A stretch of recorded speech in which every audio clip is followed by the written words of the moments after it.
Hello and a warm collisions YYC. Welcome to my guest this morning, Mr. Mark Poweska. How you doing, Mark? Doing great this morning, Tyler. Mark, thanks for coming on. You are president and CEO at ENMAX, and through a series of Calgary being the biggest small town ever, you and I got connected, and you were curious enough and willing to come on the show to have a chat. So I'm really happy to have you on. Welcome to the show. Well, thanks for having me this morning. I'm excited to do it. I love these conversations, especially with a brand like ENMAX. We all know it. We've all heard of it. We potentially monthly pay our bills for it, but we don't always get to hear the story behind what goes on behind the scenes. What are some of the opportunities, the challenges we face? You and I had a pre-chat last week where you shared you've had the experience in work in different markets, from BC to Ontario. I also love to get an understanding. We also get inside our own little echo chamber sometimes, so we don't realize the full complexity. So give us a quick little highlight. We don't start all the way back at the beginning, but just give us a little bit of kind of your history prior to getting here, which I think will set the stage for the conversation we're going to have. Sure. Happy to be. I've been in the power and utility business for about 32 years now. The first part of that was in BC for BC Hydro. Worked for them for about 25 years, kind of all over the business. Most of it in operations and engineering. And then I had the opportunity to go to Ontario to take over as CEO of Hydro One in Ontario. And so I went out there for a few years. It was quite an opportunity. It's a different market in Ontario than BC. And then being a Western Canadian boy, I had this opportunity to join ENMAX about 2.5 years ago. And I just couldn't give up that opportunity. It's a great company in a great province and got me closer to home. Oh, we brought you back. I love reeling you back in, bringing you back to the West. Just at a high level, like BC, Ontario, Alberta, what are some of the top line differences that are just like, hey, this is fundamentally how it happens here, which is different there? Just to give the audience a little bit, because it's easy to say that. Let's break it down a little bit without maybe unpacking the whole thing. You bet. Those three provinces are actually good representation of the differences across Canada. And so if you look at BC is owned by the province of BC Hydro. We call it a vertically integrated utility, being they have generation, they have transmission, distribution, they have customer. So it goes all the way from how you produce power all the way to the customer. Owned by the province of BC, regulated by the British Columbia Utilities Commission, all aspects, so generation, transmission, distribution. And just curious, are those church and state a little bit? Are those organizations arm's length? So because one's obviously regulating the other. Yes. So the BC Utilities Commission is independent of the government, and they oversee the rates which BC Hydro charges in BC. Okay. And the other thing about BC, obviously BC Hydro, so 90-some percent, 95 I think or 6% today of their electricity is produced by hydroelectric, or some wind and solar out there now, and a little tiny bit of gas in northern BC. So primarily hydroelectric. And then when I kind of jump over to Ontario deregulated, which means it essentially broke up what used to be Ontario Hydro, broke it up into different entities when they deregulated. And the main entities that were formed at that time were Ontario Power Generation, which has some of their nuclear plants and a bunch of their hydroelectric, bunch of the generation. And then Hydro One, and Hydro One was the transmission and distribution business in Ontario. And then there's other players in the market in Ontario. There's still about 60, we call them local distribution companies.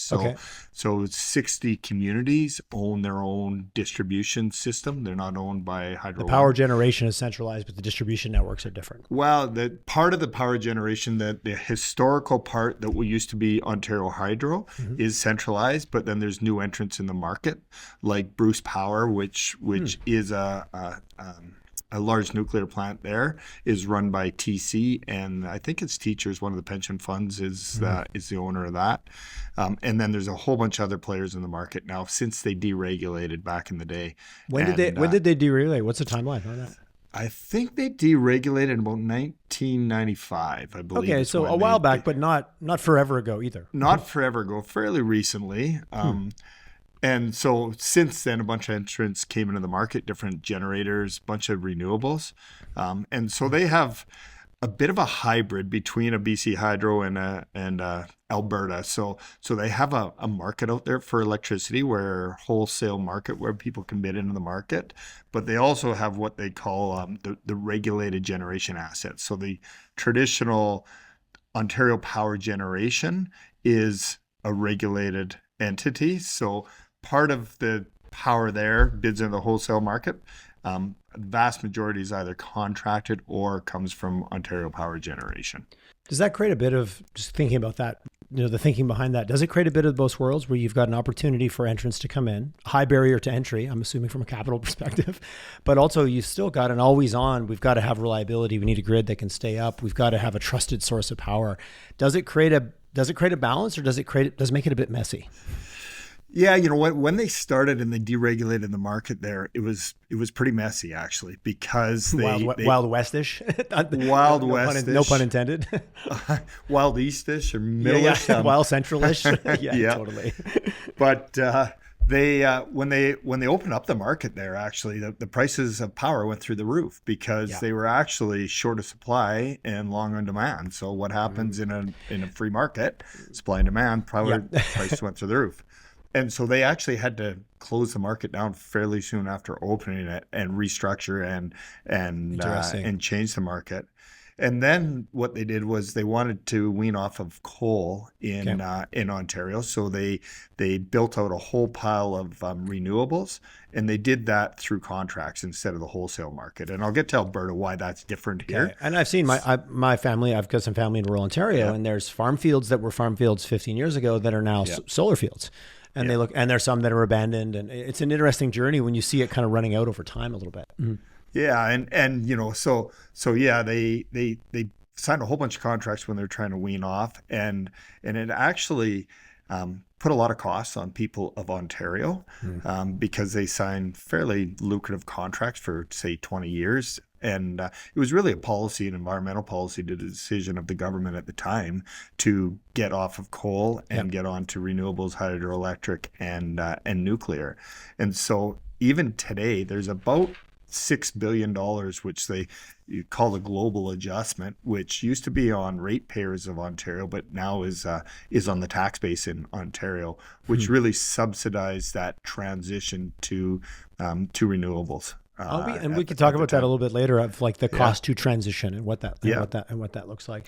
Am I correct? Is Ontario 60%? Well, I have a 60% number in terms of nuclear, in terms of amount of power. It was a surprise to me that the size of the number when I looked at it. Yeah, nuclear is the largest source of generation in Ontario. 60% sounds about right. Haven't looked at it lately. Yeah, okay. So don't quote either of us, but when I saw the number, it kind of took me back when you hear so much. We can talk about the not in my backyard and risky. And there are some nuclear reactors that have been functioning safely and optimally in Ontario for quite a long time. Mm-hmm. Yeah, there is, and it is the base, and they're rebuilding a bunch of them, and Ontario Power Generation's also developing the first small modular reactor in North America in Ontario. Is there what's the campus in Ontario where there's a nuclear reactor on site? And it's literally been there for so long. People, I think, I had, where is it? Why am I drawing a blank? But I heard a speaker talk at one, I think it was at Inventures last year in Calgary, and just talking about how it's kind of perceived as a bit scary and a bit new, but yet when you look into it, the proof point is that these have been around in one shape, form, or another for quite a long period of time with an incredibly strong track record. Aside from a few of the tentpole incidents like we can point to, 3 Mile Island, Chernobyl, things like that. Other than those, not to trivialize those, it is a relatively safe technology. Mm-hmm. Yeah, nuclear is, as you point out, it has a really good track record of safety, and it has a lot of governance over top of it. It has a lot of checks and balances on it, rightfully so, which results in really a safe industry and technology. But when things go wrong, as you point out, the consequences can be pretty drastic. Yeah, it's not a fender bender, it's a train wreck.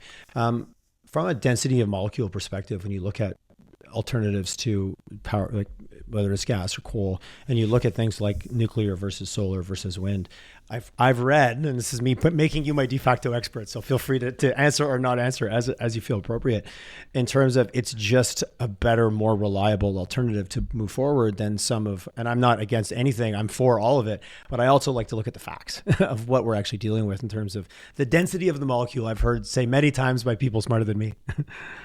Yeah, for sure.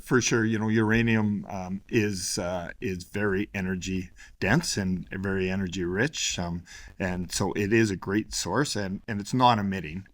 So obviously, it doesn't emit greenhouse gases Which at all. checks a significant box on this journey of transition that we're on. It does. But it has its own problems with waste and what do you Yes. do with the waste and the radioactivity of the waste and things like that. And I was actually surprised when I did a tour of one of the nuclear plants in Ontario, how little waste is actually produced over the life of a nuclear In context plant. to the output versus the, In context to how much energy they can produce. Like, I can't remember the exact number, but they were telling me in the 30 or 40 years that plant had been operating, they'd fill 2 or 3 Olympic-sized pools full of waste, and that's it. So over a 30 so year it's period of not time. it's not like mountains of this, but it is radioactive. But that's a swimming pool nobody wants in their backyard. That is one nobody wants in their backyard, and that's the the knock against nuclear. Which makes sense. So it went to the well. Okay, because of course I have friends in Ontario, so I love bringing it down to the everyday. My dad's like, oh, I can't I wait and put the laundry on tonight because the power is cheaper. And as someone from Alberta, I'm like, pardon me, what? You do what exactly? No, we don't do our laundry this time of day because we get a lower rate. And is that still a remnant of kind of this transition and that cost to the consumer that's maybe they've balanced out a little bit or found schemes or ways to approach it to let the consumer feel like they maybe have a bit of a hand in their energy bill? Yeah, that construct's actually pretty typical around North America and around the world, actually. And really what they're trying to do, they call it time of use power. And so there's certain times of the day when power is more scarce than others, and they want to incent people not to use power at the time when it's scarce. So in the mornings, in the evenings. And really what that, the objective of that is to eliminate the need to build new power. Because you have to build for those peaks, right? And so it's actually cheaper to get people to use less during those peaks than it is to build a new power plant or something to feed those. So they try to incent people to use power off of those peaks through pricing mechanisms. So they make it cheaper overnight to do things because overnight not many people are using power. So there's lots of excess, called it capacity. And certainly you can't just tuck it away in the corner to use it for later. There is a very interesting, thing. It's not like, oh, I filled up my tank of fuel and it's just sitting there in my car waiting to be used. This is something that's literally fluid and moving all the time. Yeah, other than I talked about BC Hydro, you can store it. You can store it in the reservoir. That's what a reservoir is. That's an interesting thing. You can just have a bigger reservoir. Reservoirs are giant batteries. That's really what they are. And that's such a fun way to look at it. Store it there. So hydroelectric and renewables go great together.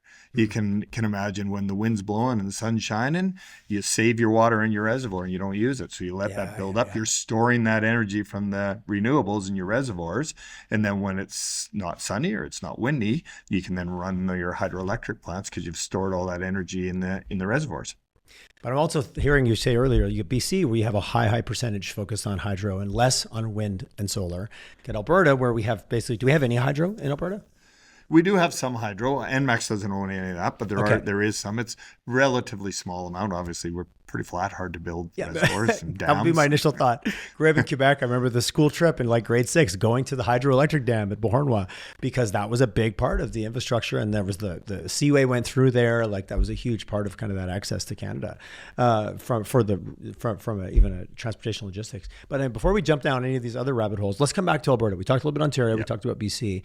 Obviously, getting into the generation versus distribution and Alberta being its own market. Let's unpack that a little bit, and then we can go down some of these other rabbit holes hills that I'm quick to jump down.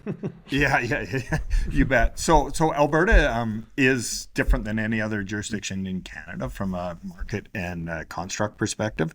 On the generation side of the equation here in Alberta, it is true wholesale market.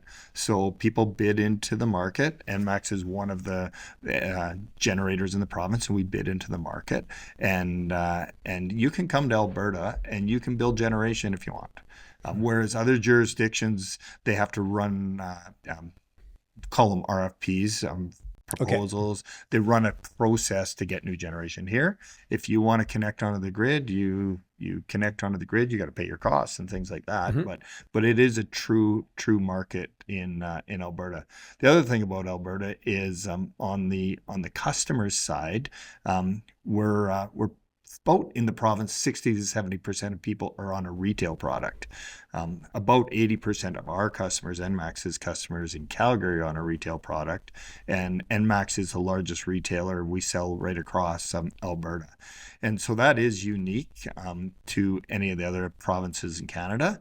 There are some retail customers in Ontario, very few in BC, but a lot in Alberta. So Alberta operates as Alberta would in a true free market environment. And it's very on brand, I would say, for us. It's very on brand for Alberta, and actually very exciting. One of the things that attracted me out here is because it really is an interesting market, and we're going through a market reconstruct here with the government. They're looking at changing the market. I could talk about that in a little bit more depth a little later as to what the drivers are and what some of the complications are. So maybe with that, like ENMAX, who owns ENMAX? Yeah, so we're privately owned. Sole shareholder is the city of Calgary. I often think that slips under the radar for people. Yes, yeah, for sure it does. And we were formed in 1998. ENMAX and its predecessors have been around since 1904. Actually, the city of Calgary built its first electricity plant, and we've been around since then, one form or another. In 1998, we privatized, so we went and registered under the Alberta Business Corporations Act, and we're a commercial entity with one sole shareholder, the city of Calgary. Interesting. Which I'm assuming that also works well based on this retail market. Having it feels like it kind of made sense based on the market that is Alberta. Yeah, for sure. If you're going to operate in a free market environment, you have to operate as a commercial entity, and in order to do that, we needed the the independence to be successful in that environment. Which makes sense. How free market environment? I just think we all understand that. How competitive is it? So does it we're clawing for pennies? It feels like it can get pretty fierce at times when it comes to appeasing the customer and the ever present cost that we all look at, and costs go up, costs go down. We all want to get the best deal we could possibly get. I'm assuming that plays heavily into how you manage market and run the business. Yeah, you bet. Maybe I'll talk about the different parts of our business first, because that free market is only for one part of our business. Okay, fair. So we actually essentially run three different businesses. One is the ENMAX Energy, which is our competitive business, which is really what we're talking about when it gets to generation. And in ENMAX Energy, we have two parts. One is our generation portfolio. We have six natural gas generation plants and 2.5 wind plants, and 2.5 because one of them we're partnered with TransAlta on. Okay. So essentially three plants. And so that's the competitive side, the free market side we're talking about. That makes sense. We also own ENMAX Power, which is the wires company here in Calgary. So we own transmission and distribution here in Calgary, and it is a regulated entity. So the Alberta Utilities Commission oversees that part of our business, and they approve our rates, what we charge for that service to provide that wire service. And then obviously other generators are then partnering with you from a distribution and transmission perspective. Yeah. They essentially sell into the market, into the grid, and the Alberta Electricity System Operator is the one who's responsible to make sure everything balances between Okay. the supply side and the customer and demand side. So they're the quarterback of the whole system, is the Alberta Electric System Operator, or the AESO. Okay. And then the third business we own is Versant Power, and that's down in eastern U.S. in Maine, and it's a transmission and distribution company. Again, fully regulated, so the Maine Public Utilities Commission oversees that business from a rates perspective, and we have to go to them to say, here's what we need to charge to recover our costs of investments in there and earn a fair return. So How long has that one? How long has that one been on the books? We've bought it, and it's about 5 years now. We've had Okay, so not we've that had long. Versant Power, not that long.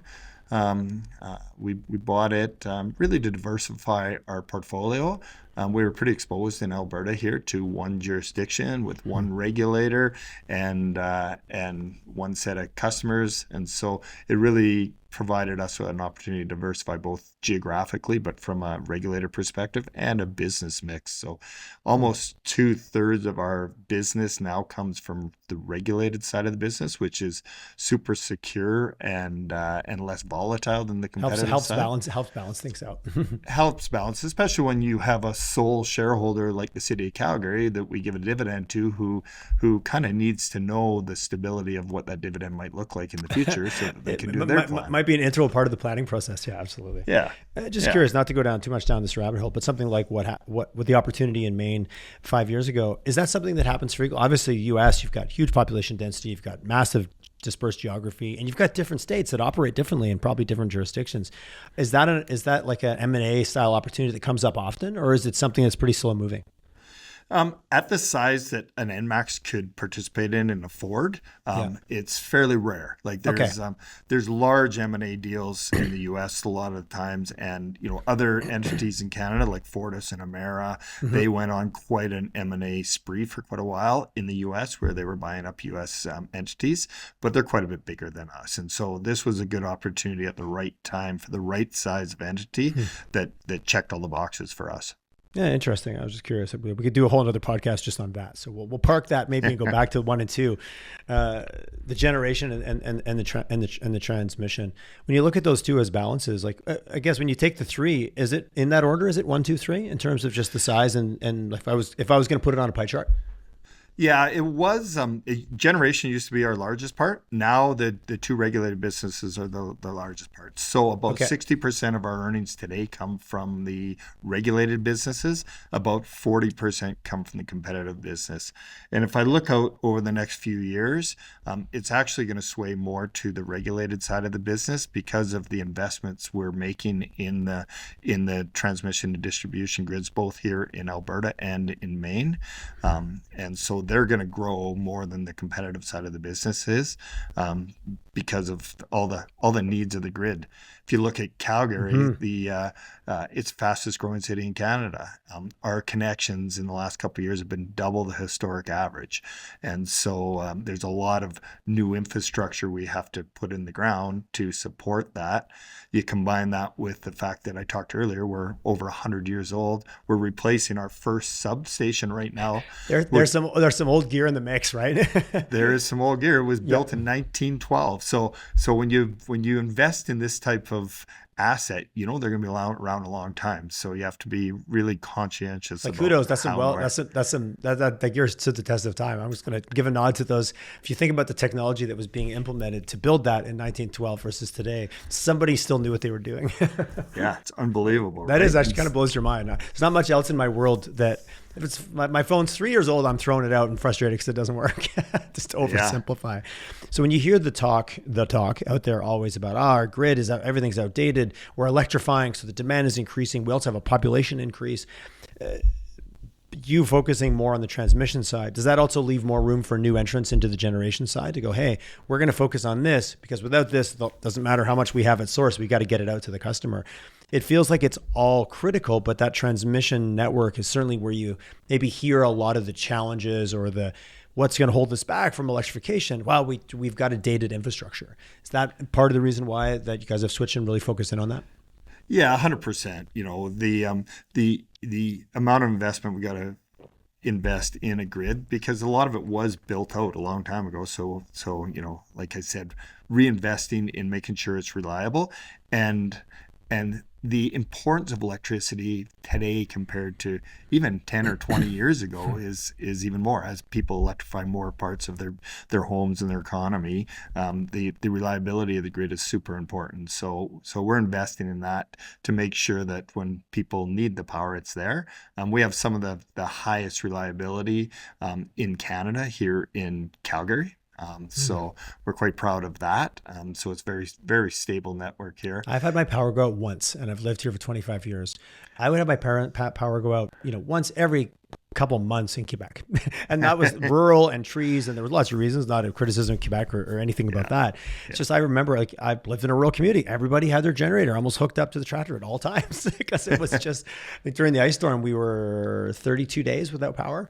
You really, if you ever took it for granted, you don't after that. Yeah, you bet. And that is the difference between kind of a rural and an urban type utility. And Alberta doesn't have a lot of trees in kind of the southern Not the same degree, part. for sure. Yeah. So the ice storm was its own little special event.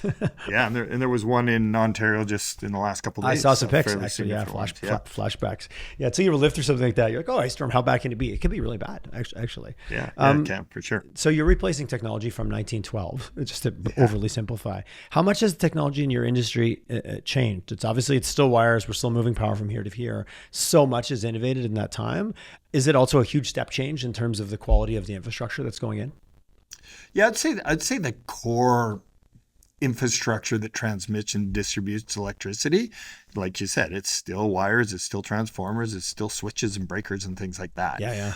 What's really changed is the amount of technology you need to see what's going on what we call the grid edge. So monitoring and observation. Yeah. To monitor and coordinate things where I say the distribution grid used to be not very smart. Put it that way. Okay, that's fair. Yep. It flowed one way, and it would go from the generation out to your house, and it would power your lights and whatever you need to.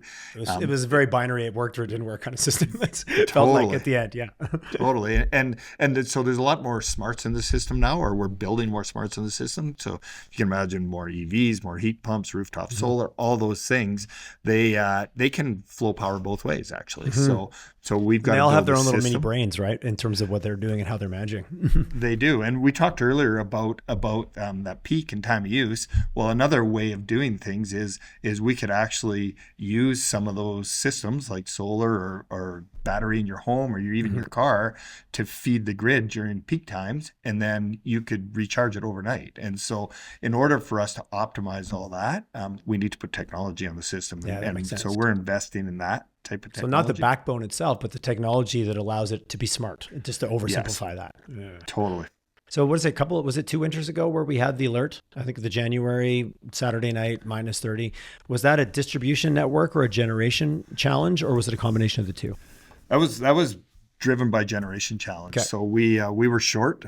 We were short of supply in the province, and we had several of that winter. Only one made it to the point where there was. I did see a few presentations where there was a couple other close calls, right? Yeah, for sure. The grid was really, the supply side was really, it was pretty tight on the supply side. Since then, there's been about, I think, almost 1,500 megawatts of new generation capacity come on the system from gas-fired generation plants, not built by ENMAX, built by others.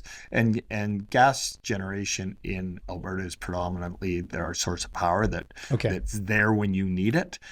We built out a lot of renewables, wind and solar, and they're great when it's windy and sunny. But but I remember that was 7 o'clock on a Saturday, or whatever, 6 o'clock on a Saturday night, and it had been dead calm, -30 and overcast.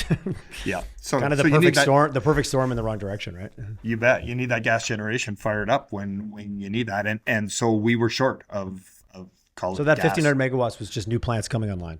That was new plants coming online. And you see what happened to the prices as well. During that period when things were tight, the wholesale electricity prices were really high. back to free market. And they've gradually kind of settled out too in the last little bit. They've come down a lot actually, and we're forecasting them to stay fairly low for the next while because of the supply. It's refreshing in the world of everything costs more. I think that's great to hear. We won't camp out too much, but everywhere you turn, something costs more than it used to cost. You bet. And so someone bringing that online, would that have been a project that was already well underway? Like what's the timeline in terms of obviously a huge amount of capital, but also these plants don't get turned on overnight. Was that something that would have been in the works behind that 1,500 watts, or was it a response to like, hey, we all knew we needed to get serious, now we do kind of moment? Yeah, it was in the works already. They're 5 to 10 year projects if you're going to build a gas plant. But the thing in the market here is you forecast, you say, okay, well, here's how much power there is. Here's what the growth in the demand is. You forecast, all right, we're going to take a chance. We're relatively simple money. Like, again, not to oversimplify, but it's pretty, that gap there, that's going to be a problem if we don't fix it. If we don't fix it. And in other jurisdictions like Ontario or in BC, that's centralized, decided on who and how and what you build over time. Okay. Whereas in Alberta, it relies on the market forecasting. Okay, there's going to be an opportunity here, so we're going to invest money here and we're going to build something, and we're going to take the chance whether that market's going to come to fruition or not. So it is a lot different. Would you say, are we creating a favorable environment for outside investment interest to come into the province to build power generation? Yeah, I would say we have less barriers to building than other provinces. Yeah, how much friction are we putting in place? There's friction, and then there's there's opportunity. I just don't know how much red tape or many hurdles I have to jump over. Yeah, and we've built a lot of renewables in Alberta over the last 10, 15 years, more than anywhere else in Canada, quite frankly, which is kind of interesting. We get a bad rap. Doesn't get the same media play right there. It doesn't get the same media play. Yeah. To the point we've actually probably tilted a little too far on the renewable side because to what we talked about earlier, if it's not windy or sunny, you need something else. And if you had storage along with renewables, then you could store that energy and use it when you need it. But there's not a lot of storage in Alberta either, and batteries just won't cut it for the scale. Yeah, aside from, I appreciate, like, the sun is a huge battery, the wind is a battery, but those can turn on and off. A big water reservoir is a battery. I really love thinking about it that way. But a physical battery itself, the technology is just not there. Just too costly, too not at scale. Yeah, not at scale. If you think of the amount of storage you would need, I think it's part of the mix. It needs to be part of the mix. Yeah. Battery storage. There's other technologies like compressed air storage. So there's interesting. You just inject compressed air into the ground when there's lots of power and it's cheap. You just run a compressor, you compress it in the ground, and then when you want to produce power, you actually just let the air out and it spins a generator and produces electricity. So Mark, you just described my grade 9 science project where I built a little mini turbine and put a little electric motor on it with a rubber band, and I brought an air compressor and I could run it and push power off into a voltmeter. So I was ahead of my time. I'm glad to hear that. That's your entrepreneurial calling right there. I remember it clearly because I had to bring an air down. Like, how do you get air? Like, it was all a great idea until, like, how do you get an air compressor to the science fair? Anyways, my dad came through on that one, so I made that work. That's interesting. I'd never heard the compressed air. Huh. Yeah. Which makes because you're spinning something. What do I use to spin it? Water being an option, or a high pressure air to be an option. Interesting. Yep. Would that be obviously more approachable in Alberta because of the underground infrastructure that we have here? Mm-hmm. Yeah, definitely could be. There's a cost barrier right now to it. Like, it's not cheap technology, and the infrastructure to build it. And it goes back to what I talked about earlier around market reconstruct in Alberta. So we've had an energy only market for a long, long time, which means we only paid for one thing is megawatts. So you're either on or you're off. What we weren't paying for was that storage, that dispatchable, meaning gas plants you can start and stop. Whereas wind and solar, you can't start and stop them. They're there when Mother Nature says so. Yes, Mother Nature controls the switch. Yeah, and so the government of Alberta is looking at redesigning the market so that we can incent different types of investments in the grid here. So whether that be batteries, whether that be new dispatchable generation, whether that be more renewables or dispatchable type gas plants. And so it needs different market signals in order to get the right investments for the future. I can only imagine, this is my words, not yours, that might be a bit of a slow process. Am I using past experiences in other sectors to go, doesn't sound like something we would do quickly. For good reason. You want to do it right, yeah, for sure. It takes time and it's super complex. And if you kind of pull on the string one place, you got to understand what happens somewhere else. How do you extrapolate? Okay, we did this in 5. Well, Ontario being a good example. Hey, we're going to do this, and oh goodness, didn't work. And then you've got prices going through the roof. And you want to get the average consumer's attention. That's how right there. Mm-hmm. Yeah, you bet. And so right now, I think the schedule is for the new market to start to operate as 2027, 2028. Okay, which is not that far. Like, again, we're not talking not that far. We're not talking we're 2027, 28. Nuclear, do we see that as in our future in Alberta? Is there talk about that? I hear grumblings, but I just don't have enough information to know if that's just grumblings or if that's a real thing. Yeah, some of the generation participants in Alberta are looking at nuclear. Capital Power is one of them, and they've partnered actually with OPG, Ontario Power Generation, who's doing the first small modular reaction. If you look at the cost, it's still super prohibitive, particularly in a jurisdiction like Alberta, where you've got to build into a wholesale market to get your returns on.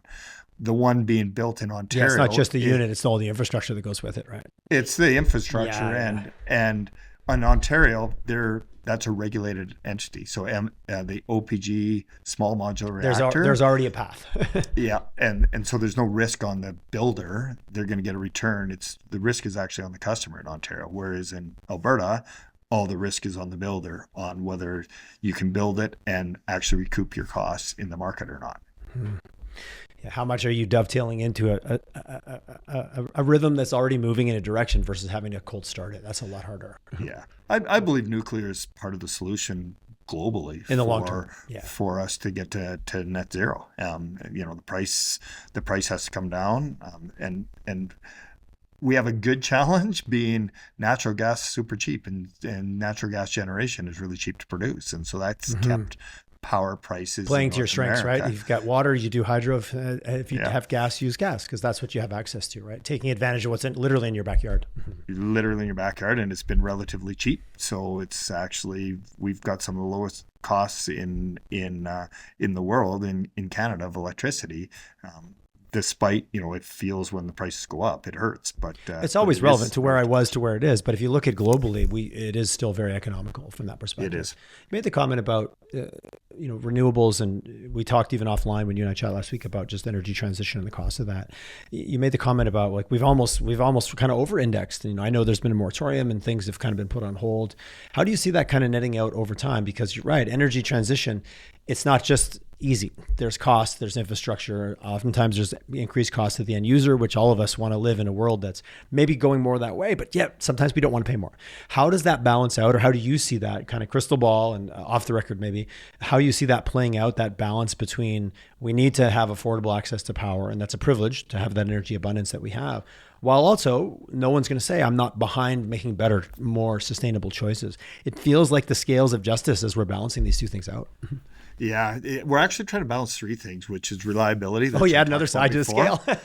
Sustainability and affordability. So really our planning and our trick is how do you find the right balance in those? Because you can't have them all, actually. There's a balance between the three of those things. It's the old good, fast, and cheap joke. You can't have all. You can pick two, but you can't have three. You can pick two, but you can't have three. It's the exact same thing with electricity. And so we as society and as a company are trying to balance what are those right investments to get that right balance. And I think we will get there. I think when we first started talking about an energy transition and electrifying everything, because wind and solar, the price of those came down a ton, and they're actually quite cheap. People thought and have talked about it being cheaper than what we have today. But I talked earlier about, you need other things than wind and solar. They're great, but they're only good when it's windy and when it's sunny. You need to either store it or you need other types of generation to back that up. What percentage of our power in Alberta is coming from wind and solar now, in terms of I as think as it's just a about contribution 20% to now. 20%? Renewables, 20, somewhere around 20%, 20 to 25%. And there's a lot in the queue to be built still, even though the moratorium was on, things are still being built Has that been today. sidelined? And I apologize, I'm not up to. I felt like it got renewed Yeah. again, but I kind of lost track of what was happening with that. Yeah, you know what? It was a temporary moratorium to put some guardrails in place to That's make what I sure thought. that they were building renewables in the right places at the right pace in the right time. And Because those two will wear out, and then what's the long term? And I heard arguments yeah, from both sides, and yeah. nobody likes to slow down when you're the one pushing, but at the same time, oh wow, it's 20 years later. How far did you extrapolate the graph to understand what the impact of all these large infrastructure projects are? Yeah. So we have about a 10,000 or 12,000 megawatt grid in Alberta, that's about how much power we use at the peak. And in the queue to be built is something like 20,000 megawatts of renewables. So almost double the grid side. So there's still a lot in the Interesting. queue Okay. to be built. But they won't all get built. There's some natural attrition there, but there is. But it still a shows that lot there's in the people queue. pushing, and there's interest, and there's projects on the table. You bet. And so they're super interested in what this future market might look like, so that they can make sure that if they're going to make those investments, they have a reasonable opportunity to make a return. What's our increase in demand on average on a yearly basis? Obviously, we've got more electrification, and we just have more people. Yeah. Yeah. It depends completely on jurisdiction. Okay. The growth is about 1.5% on a global perspective in Alberta. But in Calgary, that's quite a bit higher than that because of I can imagine. the growth of Calgary. In Alberta, the largest demand's industrial over top of residential. So business and obviously a lot driven by the oil and gas industry. Yeah, there's my power bill, and then there's my buddy who runs a 200 person machine shop power bill. Very different. Very different. in terms of that. Interesting. So curious about. Do you look at other jurisdictions? Obviously the world's a big place, and we talked a little bit about inside Canada. Not to get into, but is there anywhere you look that has first source of inspiration? Do we look at the Netherlands? Do we look at Eastern Europe? Do we look at Central Europe? Do we look at Southeast Asia? Is there parts of the world where they've taken a different approach, or are we all trying to figure it out? Yeah, great question. Great question. I would say we're all trying to figure it out because it's so jurisdiction dependent. Mm-hmm. It's dependent on what resources you have available to you. It's dependent on what your market construct looks like. Dependent on what your regulatory construct looks like. I would say there's certain areas of the world that have experimented more, and some good things came out of that, some not so good. California has been a kind of leader in trying to figure out how to use technology and that to. There's been some good stories and some bad stories come out of there. There have, and there's been some super expensive stories for customers there, Yes. but they have pushed the boundaries and the envelope on using innovation to try and meet the needs. Australia is a I good appreciate that, jurisdiction. but there is still risk often to the consumer or to everybody involved, right? There is for sure. And, if you think of California, it's got the population of Canada, basically. I know Pretty it's kind of mind bending. I lived in California for a small period of time. It's a whole other thing. It is a whole other thing. As a small town Alberta or a small town Calgarian, as you feel spending any time in LA or any of the surrounding areas. Yeah, you bet. And you're right. The Netherlands and Australia and jurisdictions like that, they've done a good job of integrating more large scale solar into their systems. But Australia is kind of sunny. So yeah, I was going to say that back to play. You got to play to your strengths a little bit too, right? Facts are facts. You got to play to your strengths. And actually, this is the blue sky city now. Come on, I recognize that new campaign. So I've lived a few other places. We do get a lot of sun, and yet today, as we're recording, it is not sunny out. It's not sunny or windy right now. Mm-hmm. We do actually. Alberta does have a good solar resource, and so it is a good place to build it. And Canada's actually. We're a leader in net zero emissions from the electricity sector, we're 84% non-emitting in Canada from an electricity sector already today. And there's when you look at it nationally, based on obviously the huge input from hydro, right? Mm-hmm. Hydro and nuclear, those are big contributors.